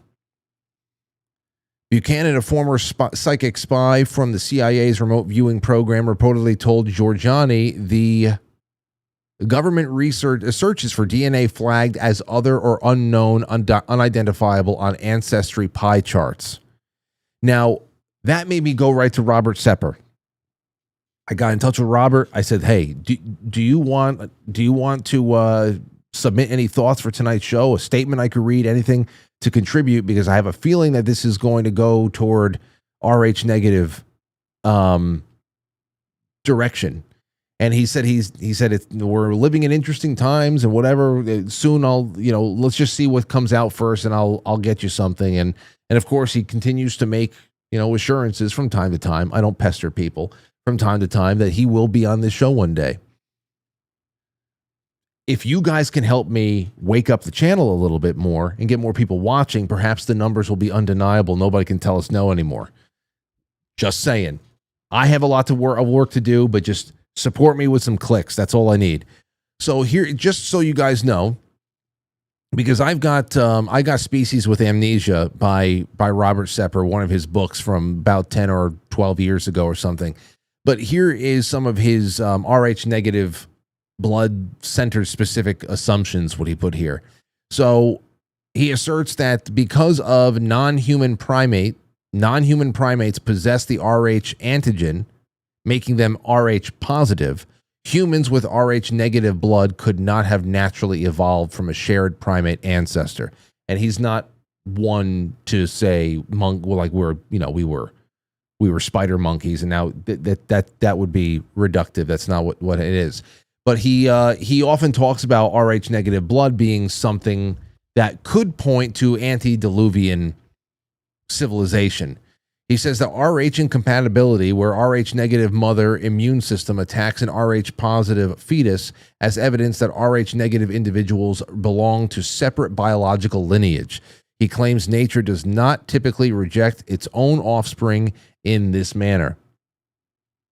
Alternative lineages, where that really comes down to, the summary here, Sepper suggests that Rh negative blood is a localized genetic marker originating from an advanced lost antediluvian pre-flood civilization. Frequently links the lineage to fringe theories. It's only fringe to the internet when you ask him about people we like, involving ancient astronauts, extraterrestrials, or distinct non-human ancestral species. So, I mean, he's definitely somebody I want to talk to in the future, and I have to imagine this all is going to be in his wheelhouse. The Operation High Jump stuff is in his wheelhouse. No matter what, all this stuff that's happening right now is just okay. It's happening, but we've been waiting for it. I've been wanting to have Robert Sepper, someone like him, on the show for years now.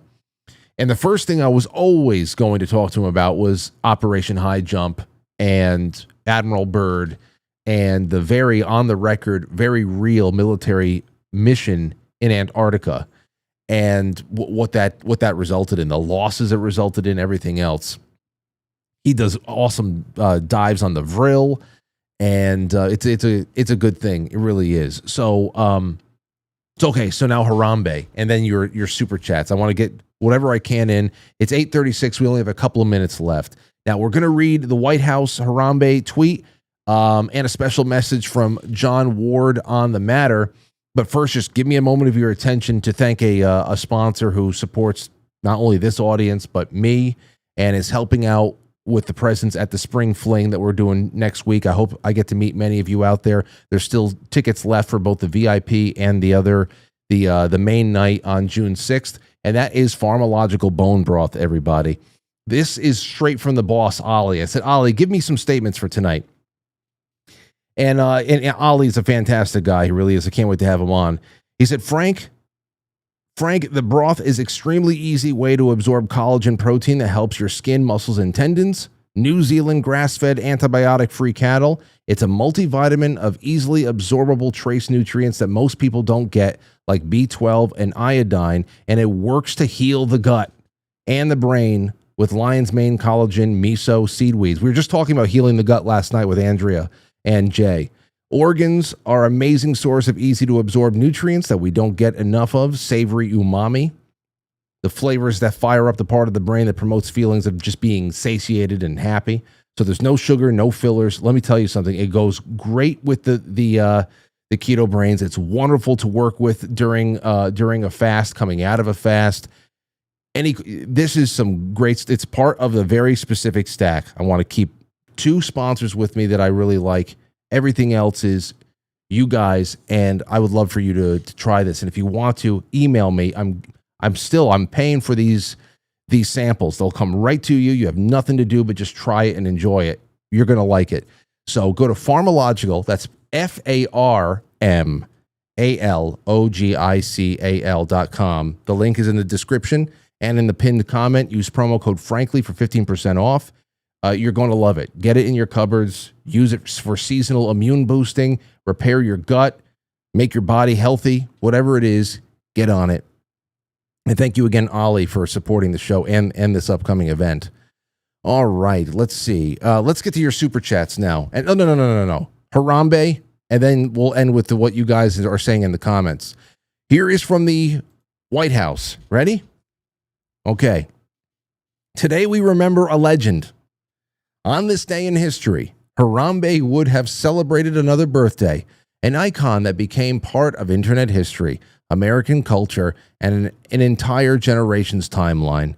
Tomorrow marks, that's today, 10 years since we lost him, 10 years since the moment the world stopped scrolling and collectively mourned something bigger than a meme. He became a symbol of loyalty, strength, chaos, unity, and the strange beauty of the internet bringing millions of people together for one cause, never forgetting Harambe. This was probably written by AI, by the way. Everyone remembers where they were when they heard the news, and somehow a decade later, his legacy still lives on. Gone but not forgotten. Rest easy to a true patriot. May 27th, 1999 to May 28th, 2016. They killed him the day after his birthday. They killed him. Forever in our hearts. There's Harambe, or who we believe is Harambe. You never know. The thing is, this would have been better if Forever in Our Hearts was gone and they replaced it with Dicks Out. That was it. Dicks Out for Harambe. You take your dick out for Harambe. Dicks Out for Harambe. It's almost like a salute. This is how you salute the man. So with this, with the Harambe thing, I put together some notes, some things that I was just remembering from that day. I wanted to get Isaac's thoughts on that. There's a lot of crazy stuff. And the reason why I think it's interesting is because it entered into political lore on both left and right. Now, for the right, Harambe became, as I write here in my notes, this watershed moment when the meme magic really started to amplify in 2016. And right around that time, Donald Trump's ascendancy to at least secure the party nomination became like a foregone conclusion. He was just making everybody look absolutely horrendous. It was a really incredible year, really incredible summer, 2016. But between Harambe and Pepe the Frog, it wasn't even fair. Wasn't even fair. Now, the liberal mind, we're talking about the left, the liberal mind couldn't even comprehend any of this stuff. It wasn't really until after the election. During the election, you had people like Hillary Clinton and her staff are just like, hey, we got to say something about this Pepe the Frog. It's a Nazi dog whistle. Call people Nazis, quick. The fact that she said Pepe the Frog, she was calling out Alex Jones. I said, wow, the veil has been pulled back. Two worlds are colliding, finally. This is really interesting. Anyway, it wasn't really until after the election when the average liberal's confidence and their illusion was completely shattered that they had to go and double back and really see what the hell happened. Now, most clung to the Russia stole the election with $100,000 of Facebook ads story. A lot of them just clung to that for dear life until something else was assigned to them. Others saw things like Harambe as the mark of a major downward spiral. Like maybe there really was a shift in the timeline. Some people think that, December 21st, 2012, perhaps we all really did die. Others think that, well, you know what? Maybe we all really did die in 2020 from COVID, and we are just living in some kind of a purgatory or something. Well, Harambe was that kind of like, there's a nexus point, and Harambe was right at the top of it all. 2016, it was fucking delightfully weird year. You had the meme war. That could be multiple episodes, a series of episodes. The Bernie Sanders stuff, Donna Brazil, Hillary Clinton essentially taking over the DNC, just commandeering the DNC because they had no money. She was the only thing that could still fundraise at the time. Prince died. Alan Rickman died. David Bowie died. Gene Wilder. Just to scratch the surface, there were so many celebrity deaths in 2016. Tons. Seth Rich. Everything about Seth Rich, right down to the Julian Assange kicker with, like, what was that, a $20,000 reward for anybody that had information that leads to the finding the killer, Seth Rich's killer, for an unspecified reason. Of course, you had the DNC leaks. They were leaks. They weren't hacks. They were leaks. They were local leaks, local downloads. We had the download data. It was not a foreign hack. The DNC leaks, that's tied into Seth Rich. The Podesta leaks, that gave us the Pizzagate. That stuff. There was so much that happened. There was even a couple of weeks where we had the scary clowns. I remember that. I remember being out there. We had Brexit. That June, me, Anthony, and the guys, we were out in Anaheim for VidCon. We were there performing with Anthony in the 10-second songs performance that you can find somewhere on YouTube. Hold on. I'll find that 10-second songs 2016 VidCon. Let me see here. Performance? Where the hell is that? I gotta find it. Anyway, we watched it once before. That was really interesting. But there were scary clowns. I remember we were out there. We were listening. Brexit just happened. There's a lot of that going on. People are just commiserating. I was like, that's funny. That didn't end up being really nothing to cry about. London, the UK, still being systematically destroyed without any hesitation or slowdown. Thankfully, people are waking up out there. It's not, you don't get a lot of news coverage on that unless you're watching, certain individuals that are reporting out there. That's good. But the scary clowns, there's like a month worth of people reported all over the country of clowns showing up, walking around town, standing under street lamps at like 2 a.m. with knives. You guys remember the scary clowns in 2016? Oh man, that was 10 years ago. I have so many stories to tell Aurora. So many stories, but Dick's out for Harambe. So yeah, right and left, you will find a lot of agreement on this one thing. Harambe's death was the moment when something snapped. Good, bad, or indifferent, that is just something that's going to be determined by your voting habits. Whether you think it was a good, bad, or completely neutral kind of a thing, it just depends on what your politics are or how much of a normie you are. For example, we got this. This is one of my funny. I wish Matt was here for this. This was when Mike Francesa, then still doing sports commentary on WFAN here in New York, starts screaming at everybody for being overly concerned about the goriller. Okay, the goriller.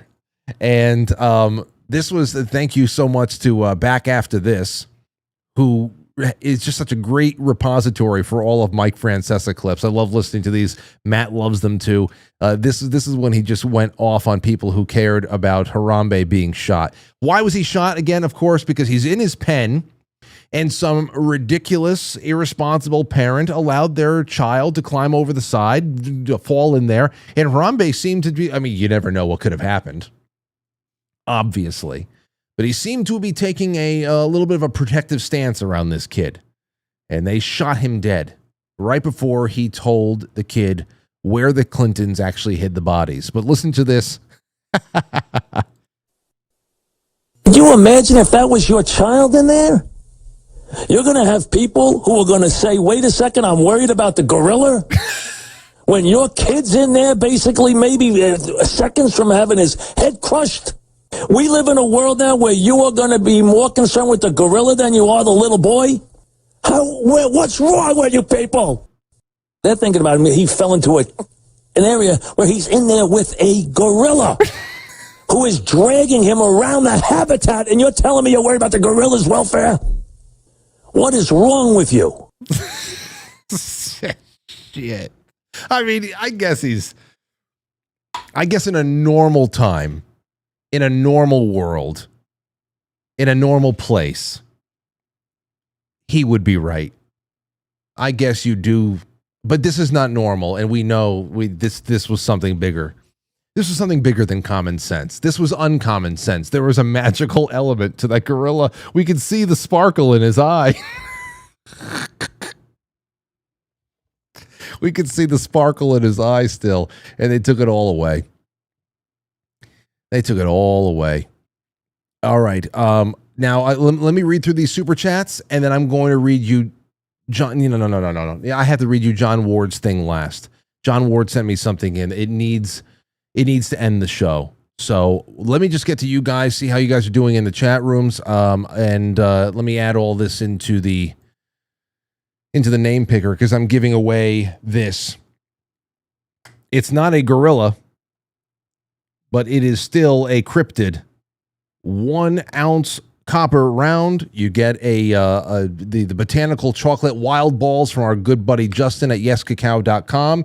You're getting a 2017 pressed album by my band, our 2017 album. And of course, the Polaroid of the day. Me drinking from the cup. No, from this cup. There you go. That's the Polaroid of the day. It's going to writing your name on it. It's going right to your house.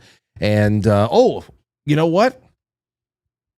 I forgot to put some more stuff in there. So for now, I'll save that for next week. For now, I'm also going to sweeten the deal. I'm going to put a Keto Brains golden ticket in there. This gets you a full bag of Keto Brains, full bag. So that's going in there too. You got copper, you got gold, you got a Polaroid, and you got chocolate. And all it took was a super chat and supporting this show for the Coconut Fund. Okay? Let's see here. Over on YouTube, Road Trip says Disclosure Day release is 2 weeks before the 4th. I know. Road Trip is in there now. We'll see how the hell that all works out. I'm definitely going to see it. I'll see who wants to come with me. P Dunk 1776 became a member of the Nugget. Well, thank you so much. I'll put you in there. P Dunk 1776. You're in. Jay Britt says, great show, Frank. All of this alien AI disclosure stuff feels to me deep down like it's apart from God. Hard to get excited. I'm not excited. I'm interested. Excited from in the way that there's a normal way of being, and then there is anticipation for something that's coming, and we're going to have some work to do. We're going to have some things to read, to discern, some debating, some good old friendly conversation. I'm not waiting for a spiritual paradigm shift or anything like that. It's not that kind of excitement. In fact, those scenes of the children on the alien examination tables made me physically sick.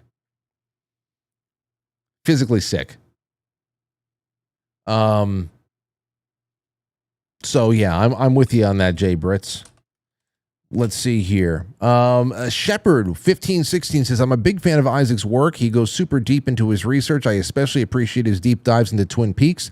One of the best shows ever. Keep up the great work, Isaac, and thank you, Frank, for having him on. Well, you got it. I can't wait to have Isaac back. Listen, subscribe to him. Keep the notifications on, just like please do so over here. I had some Twin Peaks stuff for him. Black goo was in the news a few weeks ago. Black goo from space.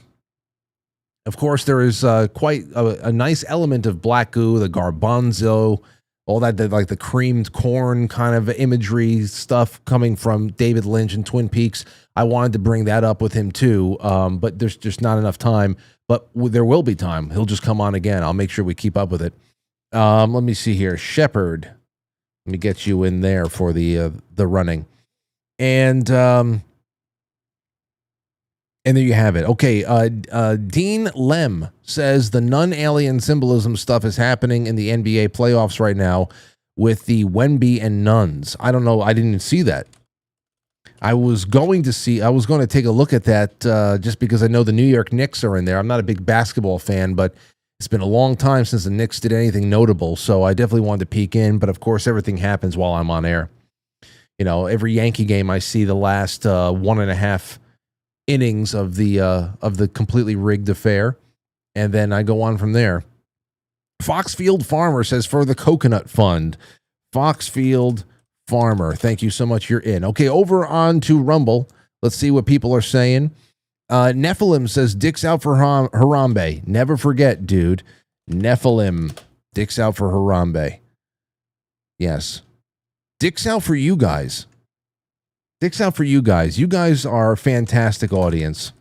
You take me through incredible times, wonderful companions for what has been a really sensational time on air for 20 years. It's been wonderful meeting so many of you across different parts of that 20 years. J-Semo says, Werner von Braun told us the final act would be aliens. I can't believe Deep State Spielberg, great show. I just can't believe the way that the trailer was cut. Have you ever seen a trailer cut with the director hand-holding you throughout the whole thing? And not just saying like, hey, here's a nice story. and that's going to be marketed through how the trailer is cut. But to actually be sitting there saying, this is a story I always wanted to tell, hoping it was true. And now say, no, this is a story I want to tell because it is true. Like, this is more than a movie trailer. Obviously. Thank you so much, Jay Semo. It's good to have you out there. Let's see who else we got. And one more from Nephilim says, great show topic, Frank. I've seen some fun theories about the 23andMe, looking for alien bloodlines, looking for the Christ bloodline. This should be a fun show. That was from earlier on. Nephilim, thank you. All right. One last glance over at Badlands. It's good to see people hanging out in Badlands. We've got a wonderful crew over there. I hope you guys enjoyed it.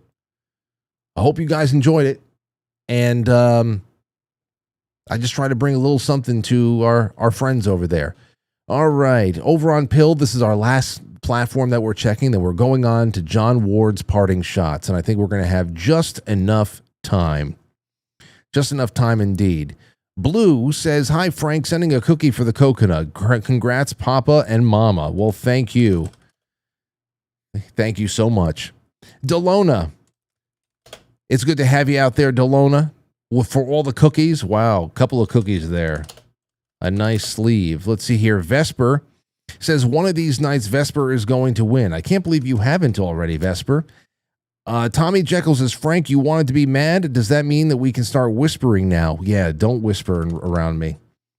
You know why? Because it usually means somebody's talking about somebody.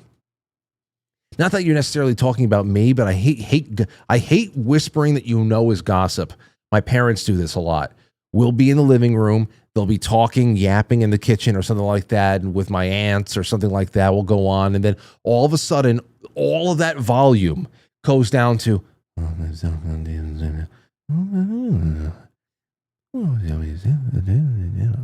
Like, just fucking say it. Is it about us or is it about somebody that's not here? Just say it. You want to have a conversation? I can't stand that shit. I can't stand that. You guys know that happens too. There's a lively conversation going on, then all of a sudden it's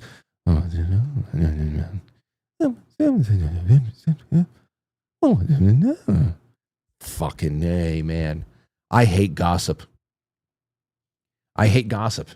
I've hated I hate it more and more. I'm guilty of it, no doubt, but I catch myself anything that feels like, okay, well, no, this has to be a more inclusive conversation. It feels like gossip. That makes me feel dirty these days. Listening to it, it's just, can't stand it. And you know gossip is happening when the silence falls over everybody in the other room. Let's see here. Vesper, one of these nights. Okay, Amethyst Cat, happy Thursday, Frank. Scott says raffle day. Let's go. Scott 17. Okay, let's see. We have a couple more. JR at the Lake just gifted somebody a 1-month bronze subscription. John Otter grabbed it. There you go. Delona with a ship. That's so nice of you, Delona. Thank you. Sean Joe. It's good to have you. JR again. And these are just very cool conversation. Glad you liked it. Coconut is high on MCT oils.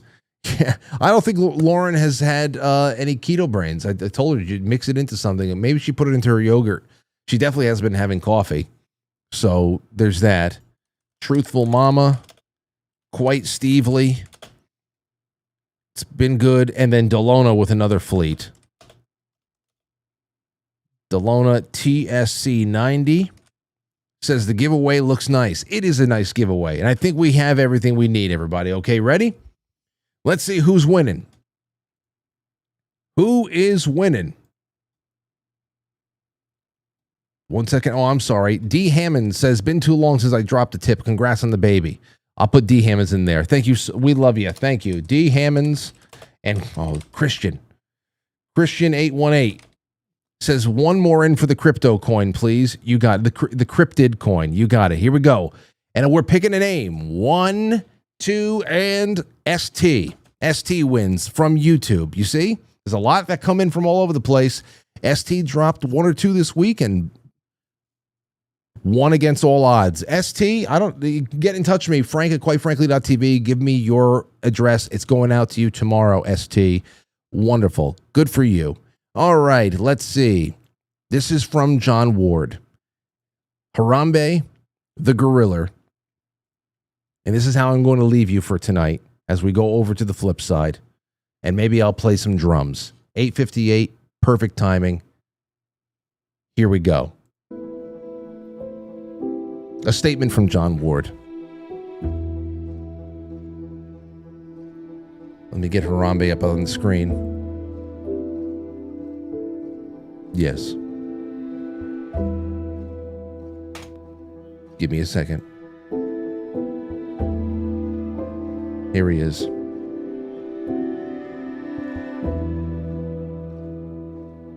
This piece is called Falling in a Moat on a Glowy Evening by John Ward. John Ward Cinematics. Whose kid this is, I think I know. His house, her house, is definitely low income, bro. She will not see me stopping here to watch her kid fall down my moat.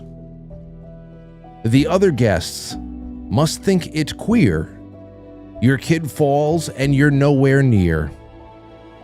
Between the tigers and the snakes, you really should have been right here. They give their fists and phones a shake to Snapchat your dumb kid's mistake. The only other sounds, the tweet of police whistle and my fate. My moat is lovely, dark and deep, but I have a little black kid to keep, and miles of memes before I sleep, and miles of memes before I sleep. John Ward, everybody, who's a generational talent, channeling his inner Robert Frost on that one. And thank you all so much for joining us tonight. It's been a fantastic time, and I wish you nothing but happy travels as we make our way into the weekend. Tomorrow night, I will be live at 7 o'clock. The first half will be on the Quite Frankly channel, but it is a Playhouse night. We got a great show lined up. I'll get the links out there, and I hope you join us. Playhouse can be found on YouTube as well. Yes, with that, until later on, check the chat room for the link for the flip side, and I'll see you guys in just a few moments. Thank you for everything. Thank you, Isaac Weishaupt, and away we go. I'll catch you on the flip side.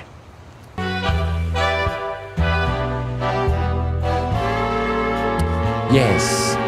Quite Frankly is filmed before a live studio audience, and now our wonderful super chatters, starting with Christian, D. Hammonds, Foxfield Farmer, Dean Lem, Gray Owl subscribe. Good to you. Hello, Gray Owl. Road Trip, D. Punk D, Deep P. Dunk, Jay Brits, Shepherd, all of our wonderful Rumble ranters, all of our gold pillars, and all of our fantastic friends who have joined us on a Thursday night as usual over there on Badlands. I hope it was enjoyable. If you like the show, subscribe to the show. Keep the notifications on. Like, comment, share. I have a lot of work over here. It's an insurmountable task sometimes to play around with this algorithm, but you at home can help. Just a couple of clicks does it, and become a sponsor. All of the specialty tiers on my Patreon is 55% off the first month until June 8th. Okay? That means $5 a month tier, which gets you all the universal perks, is only $2.25. It's pathetic.